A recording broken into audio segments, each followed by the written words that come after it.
Welcome to another edition of Journey of Hope. True stories of people who have been impacted by traumatic events happening in their life. Our special guest today is Donald Hawecker from Riverside, California. It was the end of Labor Day weekend 2000 when Donald took off on a bicycle ride, a leisurely bicycle ride, came out of the woods and entered into the path of an oncoming pickup doing about 60 miles an hour. In a split second, his life was changed forever. Donald, I want to welcome you to this Journey of Hope, and thank you very kindly. So glad that you're able to be here with us, and we want to share a little bit about your story of this incredible accident and of how you've not only recovered, but you've gone on and making an impact upon people's lives in a very, very positive way.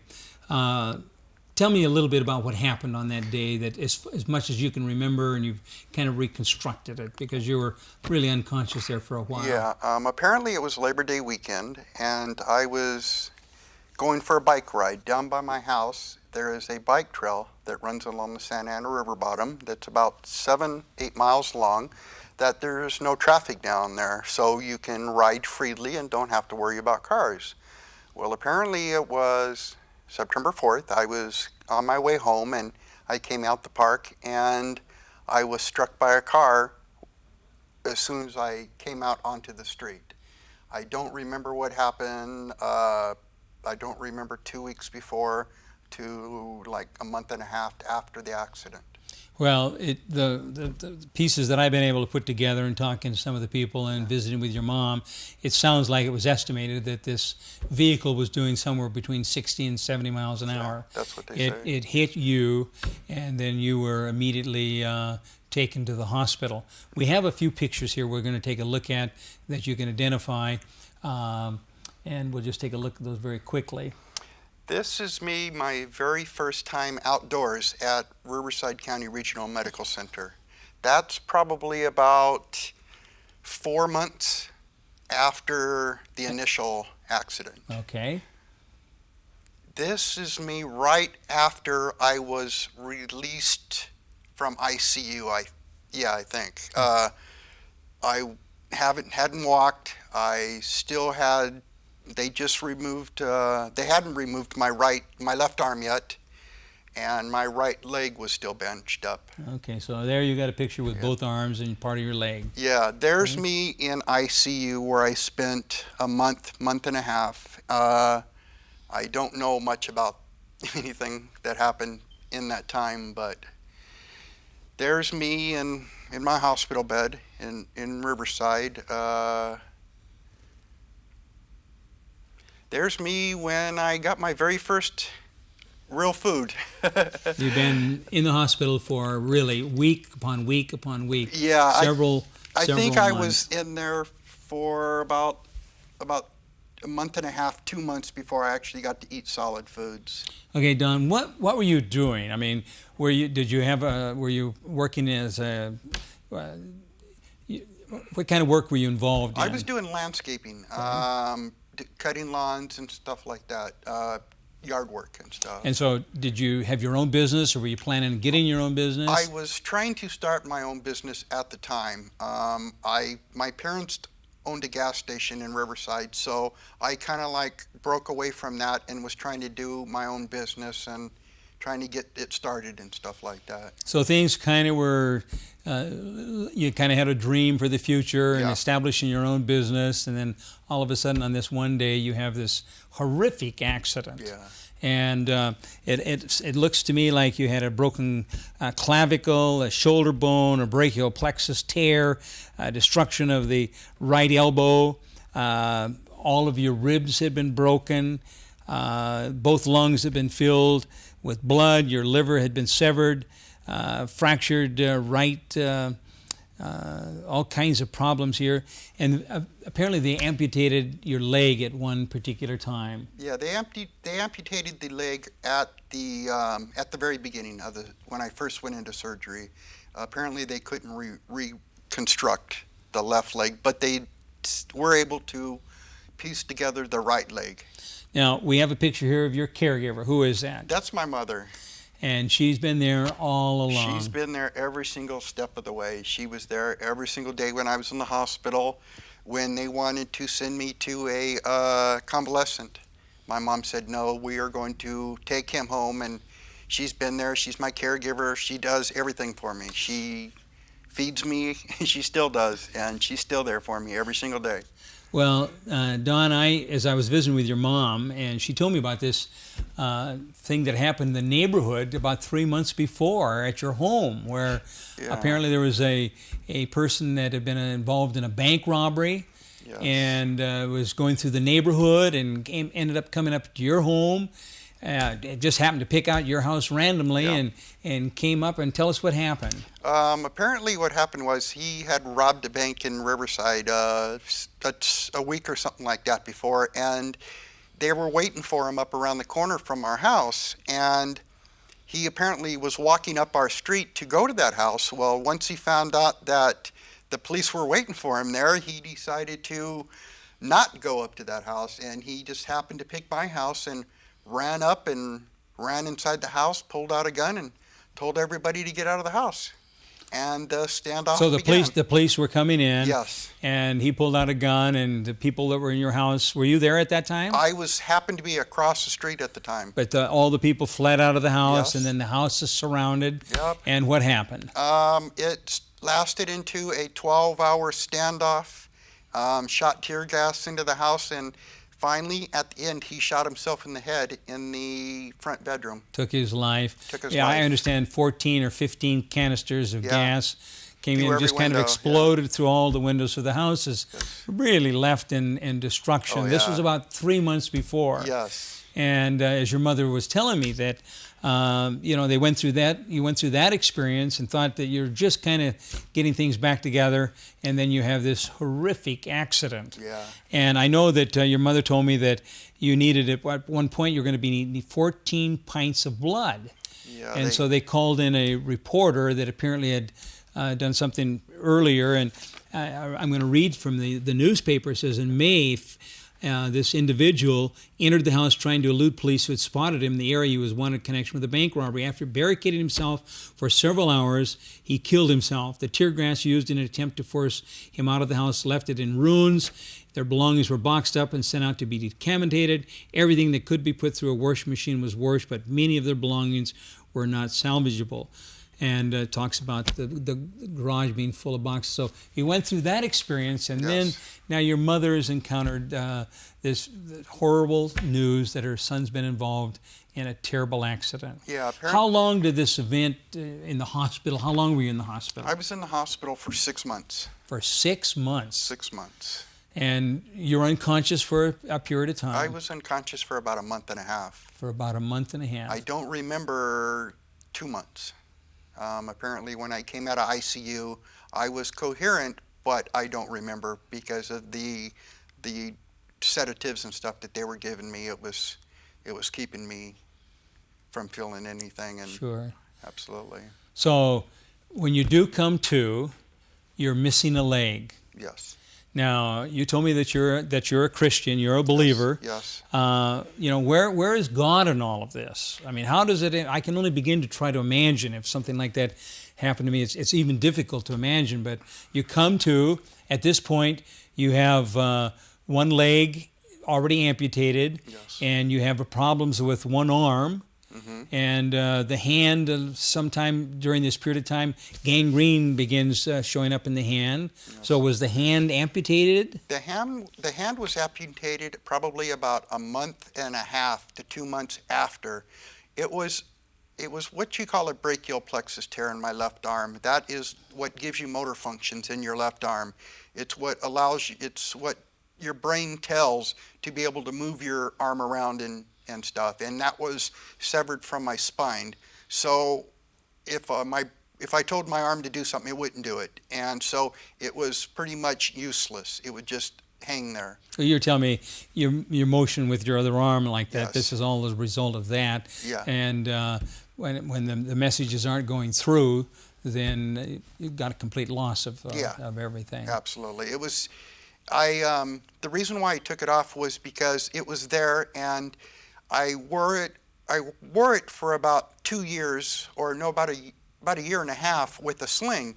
Well, the problem with that is when summer comes here in California, it gets really hot, and if I wanted to go outside, it would leave heat rashes and stuff around my neck and stuff. So I decided just to have it took off here at Loma Linda, so that way I can get a prosthetic arm.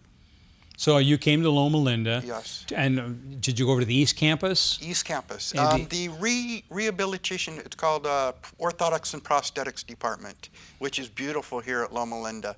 And we were discussing about new orthotics and prosthetics for me.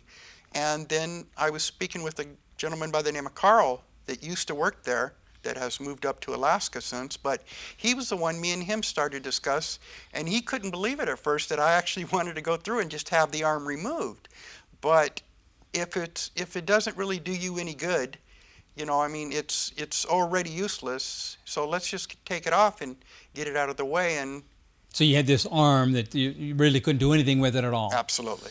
And how long after the accident did you make the determination to have it taken off? About 4 years. 4 years after the accident. Yeah, 4 years after the accident. And so the arm was amputated. Yes. And did you get acquainted with some other people over there at the East Campus? I've been acquainted with so many people over there at the East Campus. What happened was I was at the East Campus one day, and I ran into a gentleman by the name of Joe Tinkler. Joe Tinkler is a guy I met that had both of his legs amputated, who over the years, we actually became very, very good friends. He was a young guy. Young guy, absolutely, just like me. And he approached me and told me about Loma Linda, or about the Possibilities program at Loma Linda. And at that time, I didn't have anywhere, I mean, I was dealing with my injuries, but I didn't really know what to do with my injuries. And once I met Joe, it opened up. It's incredible how the doors have opened for me in my life since then. I started to go to, I found out about the Possibilities program, and I started attending the Drayson Center and got involved in the Possibilities program as a way to continue my rehab for my own personal level. It's not a substitute for OT or PT, but it's something that you can do for yourself. So you're getting involved, yes, helping other people, but you're really helping yourself then. Yeah, absolutely. It's the start. That's how it started. And then all of a sudden, by me being there, I started to meet new people and stuff. And then I became a volunteer with Loma Linda. Then once I became a volunteer with Loma Linda, I start finding out about different programs and stuff. And then I started to hear about the peer support program. The peer support program is where you go in and you talk to patients that have sort of like been through the same thing I have, and that's when really life started to make a lot more sense to me, and my journey with God, and how I could fulfill my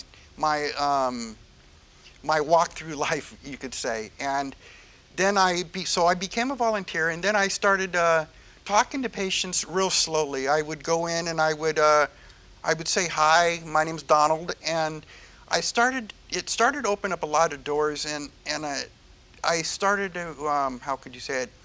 I started to get into it a lot more.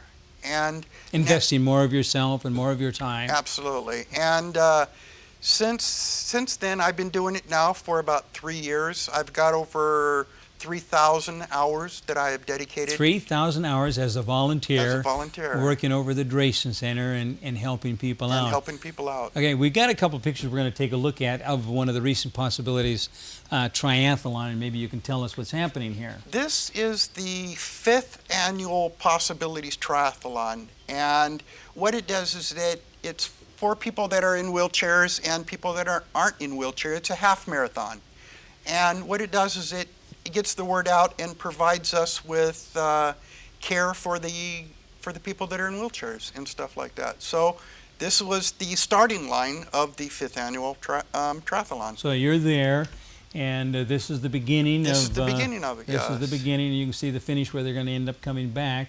So now, were you just a visual observer there? No, I was actually in the, I was more than, this is actually where I was. This is where people get on their bikes and get off their bikes. It's actually called the mount and dismount spot. So I happened to be sitting right there, and I would yell at people to get on their bikes. And this is a young lady that is actually coming in after her 3-mile, or I think it's 10-mile bike ride. And so I was yelling at people to make sure that they got off at their bike at the right spots. And so you were one of the people actually involved in the triathlon and helping out and telling other people. You weren't just kind of watching, you were actually involved. It's one of my goals to participate in the triathlon. That's something that I'm working towards. Now, because of me in my position, I can't really walk very far, but I'm trying, you know what I mean? I'm going to get there one day. I'm just taking baby steps. I don't want to go out and try to participate in it and not be able to finish it. I want to, if I'm going to dedicate myself to it, I want to make sure that I do the very best that I can. And I know that right now I'm not at the true spot that I need to be. Okay, so you had one leg amputated? Yes. And one arm amputated? Yes. So you have one prosthetic for your leg. How about, do you have anything for your arm? My arm? Yeah, I got a prosthetic arm at home, Okay. yes. And now, part of the rehab was getting involved in the possibilities, but it's gone far beyond that now. It's gone so much far beyond that. I'm here 3 days a week. I get phone calls from doctors. Now that I've been here for a while, when I first came in, I only seen maybe one person once a month, maybe 2 people a month. You made yourself available, but Yes. you just weren't having the contact for whatever the reason. Yes, and then all of a sudden I started to talk to the nurses, and I started talking to the doctors, and now they know me quite well. And now it's more or less, I walk in and they're like, Donald, just go talk to whoever you want to go talk to. Well, you've kind of established yourself, and then can you think of some people that you've helped? I mean, what kind of a difference are you making? I've talked to so many people. I've talked to hundreds of people, but there are some that I have talked to. I've talked to a gentleman that was involved in a carjacking, that was shot in the head and will never be able to walk again. And when I first met him, it was right after he tried to commit suicide because he didn't want to live. So it's a carjacking. He got shot. Yes. And what's happened as a result of that? He's paralyzed from the neck down. He's paralyzed from the neck down. Yeah. Didn't want to live. Yeah. And so you've been involved with helping him now? Well, it's telling him that when you're disabled, it doesn't mean that you can't get to heaven. It's telling him that there is life after trauma. And, so many people that I see, the reason why I talk to them is because when they're in the hospital, it's basically the only place where we can go see patients that in one area. In other words, when a disabled person goes home, nobody's really going to go knocking on their door to find out if there's somebody in that house that's disabled. So what we try to do is I go speak to them in the hospital. I understand that it's fresh. They're just new, and they haven't really come to terms with what has happened to them. But when they see me, and let's say somebody is missing a leg, and they look at me and they say, "Wow, this guy smiles. He's happy, and he has determination, and that life does go on after something really bad happens to you." I don't expect somebody to join, a mentor group or anything right away. But hopefully when I talk to them and I sit there and I spend, 3, 4, 5 hours with them, over a week or something, that hopefully what I tell them will hopefully carry them through. So when they do go looking for something, that hopefully they'll remember. You're kind of setting a menu for them and giving them something to think about. Yes. Some of them haven't come to grips with what they have yet, I'm sure, a lot at this of people point. are really angry at what had happened to them. They don't really understand why it happened to them. But a hospital's really the only place where I can really spend some time with them, and to let them know that, that there is life after trauma. Like I tell people that when they see me, they how can you live like that? Well, one of my favorite sayings that I made up, can't remember when, is that it doesn't take 2 hands to pray, and it doesn't take 2 legs to walk with the Lord. And that's the most important thing.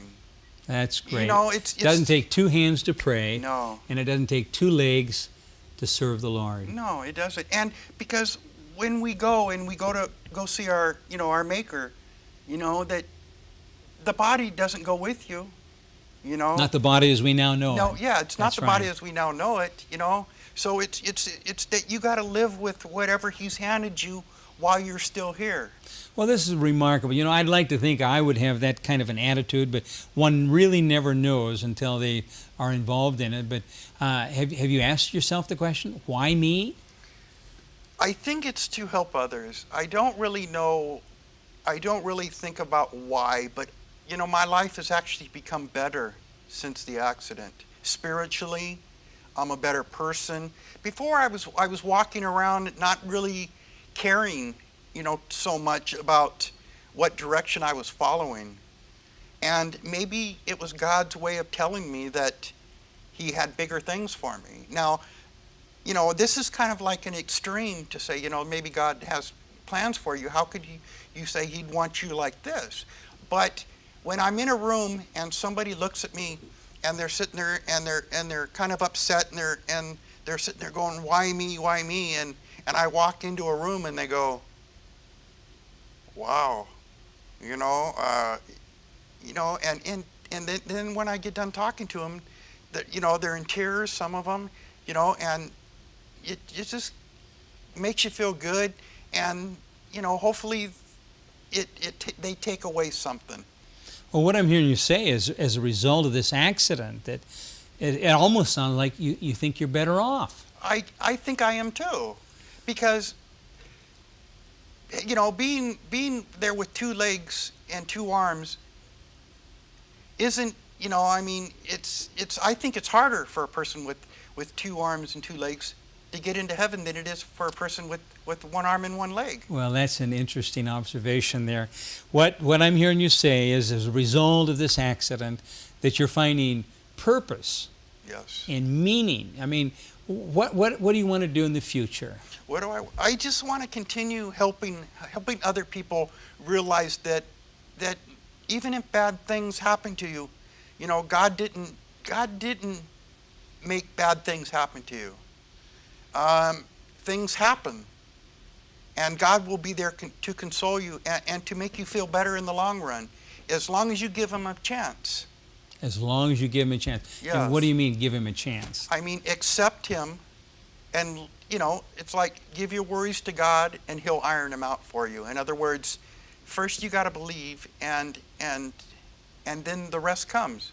You just have to believe that it comes. And trust and watch for open doors, and Yes. be willing to proceed. And Absolutely. So you're going down to the Drayson Center 3 times a week. You got nearly 3,000 hours as a volunteer there. And how often are you going over to the medical center? I go over to the medical center 3 days a week too. While I'm at the Drayson Center, what I do is, the reason why I'm at the Drayson Center is so when I get a phone call or something from a nurse or a doctor, they want me to see a patient, it's easier for me to go from the Drayson Center to the main hospital than it is from home because of my transportation. Now, are you able to drive? No, I can't drive right now. You can't drive right now. Yeah. Now, is it a possibility in the future? I don't really know as of right now. I'm looking for a van right now to help my mother get me around and stuff, because she's kind of getting up there in age a little bit, and she's my main support. So I'm going to be purchasing a van pretty soon. So make it easier. Well, for I know her. you told me you came over on the bus, and then I picked Yeah. you up in this special van Yeah. over there at the Drayson Center. There's a number of people around the world that are going to be our viewers of this particular program. What would you tell them? Other people may be encountering some kind of a difficulty or challenge in their life. What would you offer them as a word of counsel or encouragement? I would say find something in your neighborhood, or find something in your where you live, and get involved. And if there is nothing, try to start up something. Get people in your neighborhood that are disabled and bring them out, and make your neighborhood and people around you realize that disabled people are people too. And we're not just indoors kind of hidden away, that we're out there, and that that we want to do stuff just like everybody else. Well, I'm coming to realize, we often talk about people being handicapped. Yeah. And I think the more accurate word that I'm learning to realize is challenged. Absolutely. I see yourself and realize that you may have some limitations, but you're challenged, but you're moving ahead in spite of. And as a result of the accident, there's a Bible text in the New Testament that says, all things work together for the good of those that love the Lord. And Don, I know that doesn't mean that everything that happens is the best. But I heard you saying that in spite of whatever happens, that God is there and is going to take you and lead you step by step. Absolutely. So in terms of your working at the Drayson Center, I mean, you're committed to continue working there and going over to the hospital and visiting patients and encourage them. Have any of the patients you visited, have you had any further contact with them after they? Sure, absolutely. I see quite a few of them. I mean, just now, after me doing this for the last 3 years, I'm seeing people all of a sudden start to roll in and see me and say, Donald, I'm ready to do something. So as a result of your initial contact, they're Yes. coming back and Yep. making some further contacts. Well, I like that little saying. I think I will remember it. You don't need two Hands to pray, hands to pray, and you don't need 2 legs to walk with the Lord. and you don't need 2 legs to walk with the Lord, that the Lord's going to take you and lead you and guide you and direct you and bless you, no matter what your condition. Absolutely. And as you make yourself available, and I know that God's got some wonderful plans for you.